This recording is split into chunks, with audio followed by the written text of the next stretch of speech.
여러분 안녕하세요. 잘 쉬셨나요? 자, 우리 전류를 측정하는 전류계에 대한 얘기를 좀 해볼게요. 현장에 나가시면 여러분들이 자격증 취득하고 또 학교 졸업하고 이제 취업을 하게 되는데, 취업을 했을 때 실수를 많이 해요. 전류계를 많이 태워먹고 또 전압계를 많이 태워먹고 막 그렇게 되는 일이 많아요. 그러니까 이 내용을 좀 잘 보시면 전압계나 전류계의 기본적인 내용에 대해서 여러분들 아시게 되실 것입니다. 자, 우리 전류의 측정, 회로 부하의 전류 측정 계기를 우리는 전류계라고 말하죠. 방법은 직렬로 연결하는 거예요.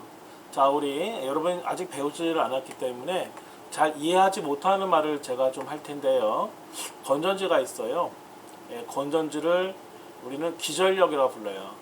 기전력의 정의가 뭐냐면 전류를 흐르게 해주는 힘입니다. 건전지가 있으면 전류 흐르죠. 우리 이것을 기전력이라고 해요. 자, 또 다른 관점으로 말씀드릴게요. 마이너스 전위보다 플러스 전위가 정기적인 위치 에너지가 높으니까 전압이 발생됐고, 전압이 발생되니까 전류가 이렇게 플러스에서 마이너스로 흘러가는데 전류계에 다 들어갔다가 나오네요. 전류계에 다 들어갔다 나왔기 때문에 전류계는 전류가 얼마나 흘렀는지 알 수 있는 거예요. 전류가 흐르면서 꼬마전구 부하에서는 전압을 사용해요. 전압을 사용하기 때문에 전압이 강화되고요. 전류는 이렇게 흐르는 거죠. 자, 이게 이제 전류계에 전류가 다 들어갔다 나왔기 때문에 전류계는 전류가 얼마나 흘렀는지 알 수 있죠. 자, 우리 이것을 너무 좀 초등학생 그림 같잖아요. 자, 오른쪽에 있는 그림을 보고 우리 하십시다. 자, 여기 조그맣게 짧은 게 마이너스, 긴 게 플러스를 표시하는 거예요. 자, 마이너스 전위보다 플러스 전위가 정기적인 위치 에너지가 높으니까 전압이 발생됐어요. 전압이 발생되니까 전류가 플러스에서 마이너스로 쭉 흘러가는데 전류계를 다 통과하네요. 이 전류계는 전류가 다 통과했기 때문에 전류가 얼마구나, 몇 암페어구나 라고 알 수 있습니다. 그리고 이 부하가 있는데요. 부하에서 인가된 전압이 강화됩니다. 전부 다 강화되고 전류는 이렇게 흐르네요. 자, 그런데 문제가 하나 생겼어요. 이 전류계는 10암페어까지만 측정할 수 있는 전류계인데 여기에 100암페어의 전류가 흐른다고 한다면 이 전류계는 어떻게 되겠어요, 여러분? 타버리죠. 뻥 터지죠. 그런데 우리는 그렇게 말하지 않고 소손된다 이렇게 말을 합니다. 자, 그러면 어떻게 해야 될까요? 이 전류계가 소손되지 않게 하려면 과연 여러분 어떻게 해야 될까요?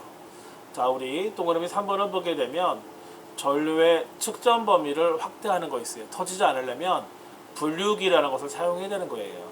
자, 이 그림에서 전류가 다 들어갔다 나왔기 때문에 전류계는 전류가 얼마나 흐른지 알 수는 있지만 얘가 10A 측정할 수 있는데 얘가 100A 흘렀다면 이 전류계 터지는 거야. 그래서 이 전류계의 측정 범위를 확대하기 위해서 분류기를 사용하는데 여러분들이 머리가 아픈 게 하나 생겼어요. 전류계는 직렬로 연결해라 분명히 말했는데 전류계는 직렬로 바로 이렇게 직접 연결하잖아요. 이렇게 직렬로 연결했는데 전류계의 측정 범위를 확대하는 분류기는 어떻게 연결하나 봤더니 분류기 저항은 병렬로 연결된다 그랬습니다. 헷갈리죠. 그래서 제가 오른쪽에 보면 전류계는 직렬로 시리즈로 연결하지만 자, 이 전류계의 측정 범위를 확대하는 분류기는요 병렬로 연결해야 한다. 여러분 이게 헷갈리는 거죠. 자, 우리 전압의 개념을 보도록 하겠습니다. 자, 우리 물탱크가 A탱크가 있고 B탱크가 있는데요. B탱크의 물의 위치 에너지는 좀 낮지만 A탱크는 물의 위치 에너지가 높아요. 그러니까 수위차가 발생됐으니까 수위차가 발생되면 수압이 발생돼서 A탱크에서 또르르 가고 물이 이렇게 흘러가네요. 그렇죠? 근데 여러분 물이 흐르는데 계속 흘러서 A 탱크와 B 탱크가 물의 높이가 똑같다고 해보자고요. 그러면 이 수위차가 있어요, 없어요? 없지요. 하지만 여길 보세요. 펌프가 있어서 B 탱크에 있는 물을 A 탱크로 계속 내보내 주는 거야. 그러면 결국은 이 펌프가 있는 한 A 탱크의 수위는 유지되는 거죠. 맞죠? 그러면서 물의 위치 에너지 차, 수위차는 계속 있기 때문에 물은 계속 흐를 수밖에 없는 거죠. 전기로 말을 이제 바꿔서 텍스트 위주로 한번 보십시다. 물탱크 A의 위치 에너지는 물탱크 B의 위치 에너지보다 크기 때문에 물탱크 A에서 물탱크 B로 물이 흐른다라고 말했어요. 전기를 볼게요. 자, 전기 회로에 적용해 보면 물탱크의 위치 에너지는 정기적인 압력을 나타내는 양으로 전이라고 하며 A와 B점의 정기적인 위치 에너지의 차, 전위차를 전압이라고 한다. 전위가 있기에, 즉 정기적인 위치 에너지의 차이가 있기에 전압이 있고, 전압이 있기에 전류가 흐른다. 무지 중요한 얘기죠. 자, 우리 기전력이라는 말을 제가 앞단에서도 여러분들에게 말씀을 드렸는데, 물이 계속해서 흐르고 있는 펌프와 같이 전기 에너지에서 전류를 계속해서 흐르게 하기 위해 전압을 연속해서 만들어주는 심, 즉 전류를 흐르게 하는 심 자체를 우리는 기전력이라고 한다. 그림이 이제 위에 하나 있고 그림이 밑에 하나 있는데 잘 보십시다. 먼저 이 그림을 보게 된다면 수위차가 없어요. 그럼 물은 흐르지 않아요. 전기를 보게 되면 전기를 흐르게 해주는 기전력이 여기 없어요. 그러면 전류는 흐르지 않아요. 밑에 있는 그림을 보십시다. 높이 있는 탱크와 밑에 있는 탱크에 물의 위치 에너지의 차이, 즉 수위차가 있네요. 수위차가 있으니까 수압이 발생되고 높은 곳에서 낮은 곳으로 물이 흐릅니다. 자, 그런데 이 높은 곳에 있는 물이 다 흘러가봤다고 쳐봐요. 물 안 흐르지. 그런데 여기 볼까? 펌프가 있어서 물을 계속 올린대요. 그럼 이 펌프가 있는 한 물은 영원히 흐르는 거죠. 오른쪽 그림을 보게 되면 건전지가 있어요. 우리 건전지를 기전력이라고 불러요. 왜? 이 기전력은 전류를 흐르게 해주는 힘이기 때문에, 즉 기전력이 있는 한 마이너스 전위보다 플러스 전위가 높으니까 전압이 발생되고, 전압이 발생되니까 전류가 흐르는 것이죠. 자, 이렇게 두 점 사이에, 마이너스와 플러스의 두 점 사이를 전위의 차를 우리는 전압이라고 말하는 겁니다. 우리 전압을 배웠습니다. 이제 그러면 전압의 크기에 관해서 배워야겠습니다. 전압의 크기에 대해서 좀 본다면, 이제 전압이 뭔지 알았어요. 전위차야, 전위의 차다 이렇게 배웠는데, 전압의 크기를 보게 된다면, 자, 우리 텍스트 말고요, 앞에 노란색으로 제가 이제 발을 만들어 놨는데 읽어봅시다. V는 전압이고요, W는 워크, 일할 수 있는 능력이에요. 여러분이 일할 수 있는 능력을 전기 에너지라고 말하고요. Q는 이미 배웠다, 그쵸? 전기의 량이라고 말했었죠. 전압의 크기가 무엇이냐라고 말한다면, 전압은 에너지를 전기의 량으로 나눈 것입니다. 이렇게 보통 가르치는데, 이렇게 하기도 우리 무슨 말인지 하나도 몰라요. 이렇게 하지 말고 거꾸로 읽어봅시다. 한번 해볼게요. 제가 전압이 무엇이냐? 전기가 이동해서 한 일을 많이 했어. 전압이 높구나. 아, 전압이 높으면 일 많이 하는구나. 이렇게 여러분 알 수 있는 거예요. 그럼 따라해 보세요. 한번. 전압은 전기가 이동해서 한 일을 우리는 줄이라고 그래요. 줄. 전기 에너지의 단위를 줄이라고 하고, 전기의 량은 쿨롱이라고 우리 이미 전 차트에서 배웠죠. 그래서 줄 퍼 쿨롱을 전압의 단위로 하는데, 우리가 실용적인 학문에서 실용적으로는 그냥 볼트라 그래요. 그래서 줄 퍼 쿨롱은 결국 볼트가 되는 겁니다. 자, 그런데 자, 일 얼마나 했어? 를 알고 싶은 거야. 그러면 여러분 어떻게 할까요? W, 일 얼마나 했어? 알고 싶어. 그러면 두 개 그냥 곱하면 되는 거죠. 네, 전압과 전개량을 두 개 곱하면 돼. 그래서 W는 한 일은 QV 이렇게 되는 겁니다. 또 앞에 있는 공식을 좀 보게 되면요. 이제는 전기량 알고 싶어. 전기량이 얼마나 이동했는데 알고 싶어. 그러면 전압과 전기량의 위치를 바꿔요. 오른쪽에 보면 여기 바꿨죠. 그래서 전기량은 전압에 대해서 일 얼마나 했는데 이렇게 되는 겁니다. 자, 여기서 W라는 것은 이제 워크를 일하는 거고요. 의미하고요. 우리 전압 강화의 개념을 좀 볼까요? 볼티지 드롭인데 떨어졌다는 소리죠. 전기 회로 내의 저항이나 그 밖에 회로 서저에, 자, 여기 보면 여기가 이제 저항이잖아요. 여기에 전류가 이렇게 흐를 거예요. 이렇게 흐를 때에 양단에, 이 저항의 양단에 생기는 전압의 전기의 위치 에너지의 차를 우리는 전압 강하다 이렇게 말합니다. 아, 그래요? 그럼 전압을 측정하는 것을 우리는 전압계라고 말하는 거죠. 전압 측정하는 것을 전압계인데, 결국 전압계는 가장 낮은 부분부터 가장 높은 부분의 차이예요.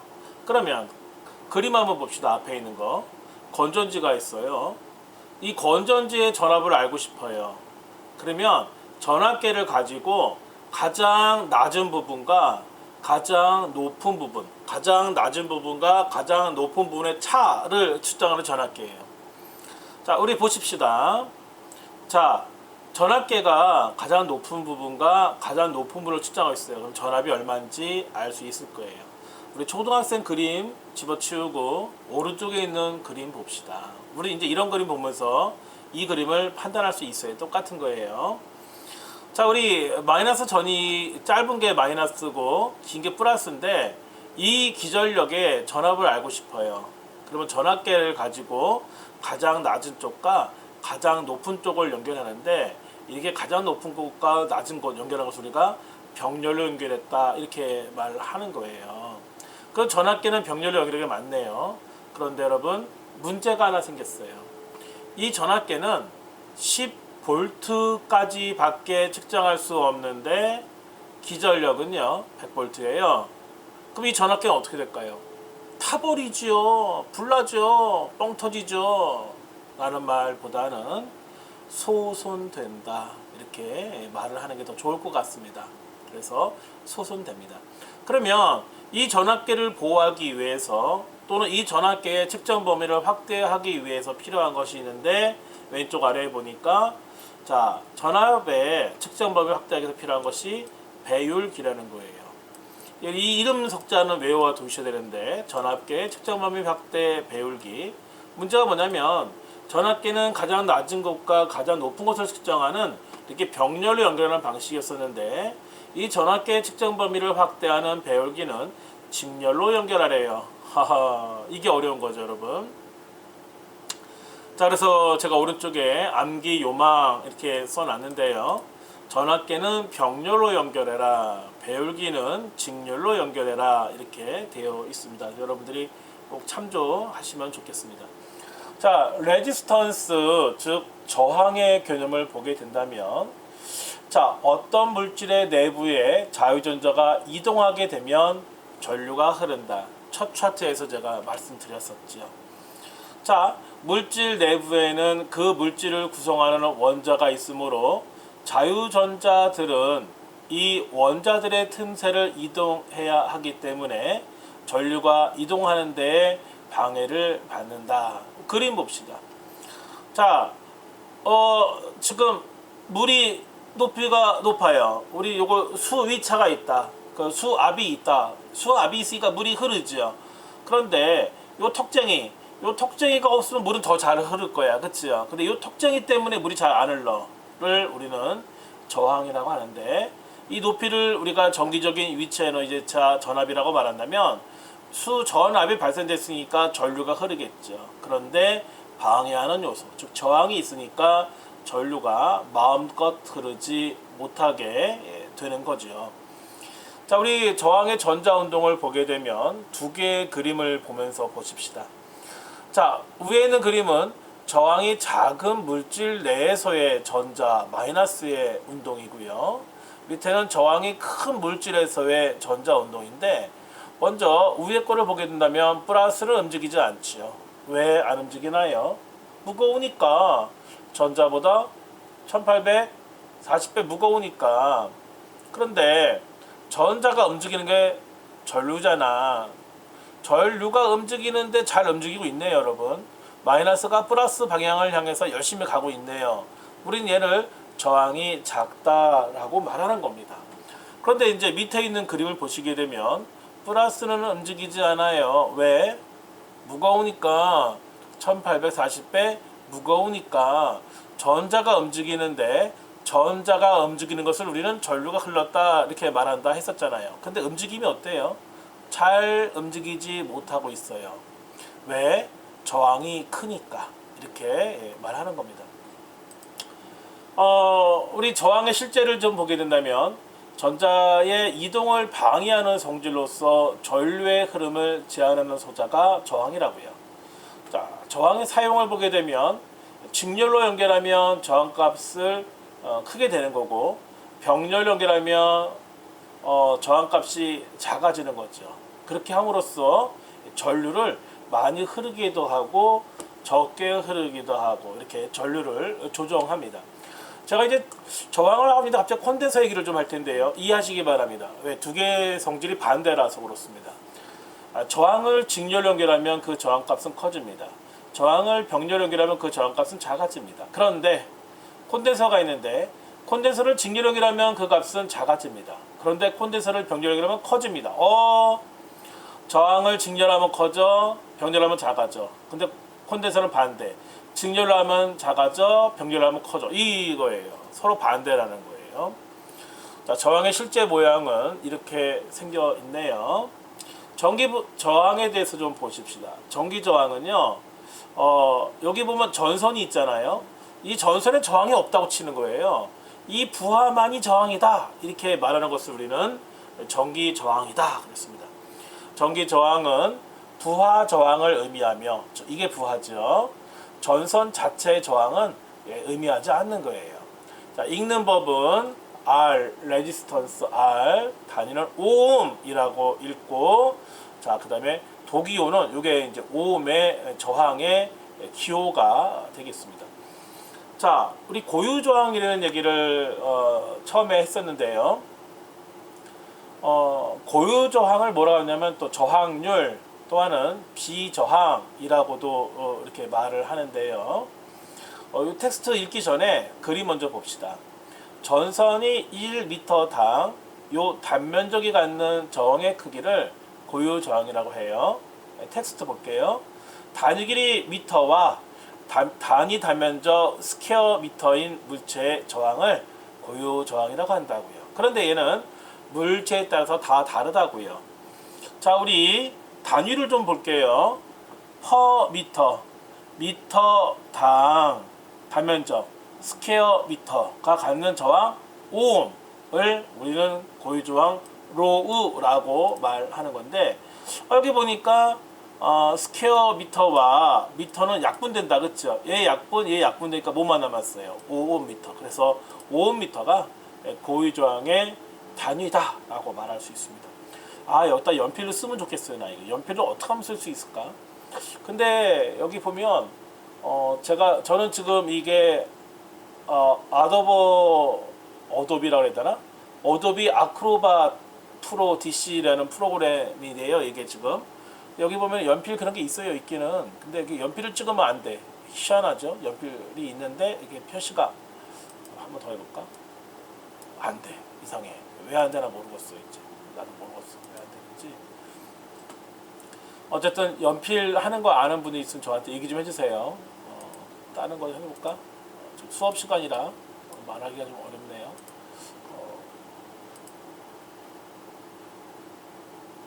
연필 없나? 연필?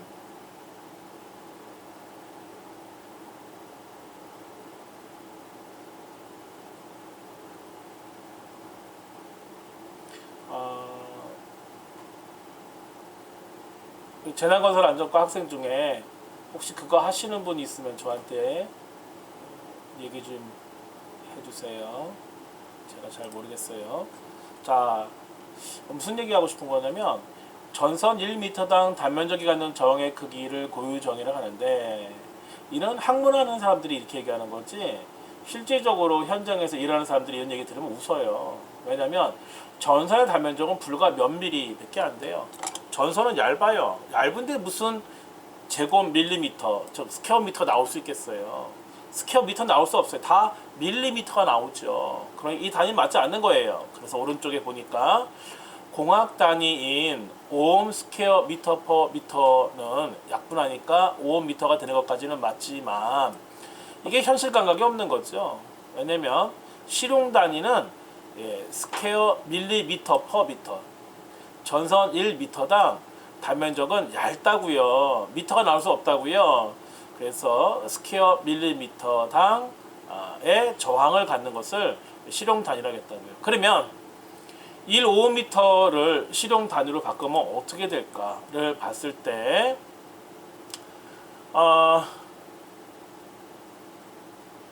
미터가 기준이라고 한다면 밀리미터는 10의 마이너스 3승배만큼 작은 거지요. 그런데 얘를 10의 밀리미터로 표현하면 미터는요 10의 3승만큼 큰 거죠. 그런데 그게 제곱이라고 했잖아요. 그렇죠? 그러면 이게 3승이었으니까 이것의 제곱이 되는 거잖아요. 10의 마이너스 3승이 되는 거니까 제곱이 6승이 되는 거예요. 그래서 단위는 10의 6승이 되는 것입니다. 이 부분 여러분들이 무슨 말인지 이해를 좀 빨리 했으면 좋겠습니다.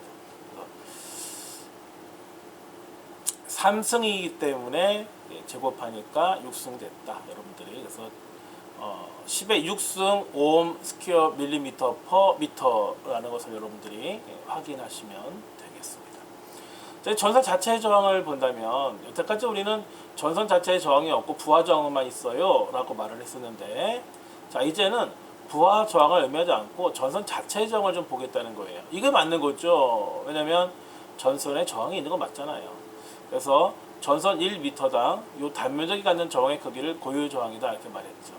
즉 이제 전선의 저항을 보게 된다면 저항 R은 로 고유 저항이 크면 클수록 저항은 커지고, 전선의 길이가 길면 저항은 커지고, 전선의 단면적이 크면 커지고. 여기 잠깐 보실래요?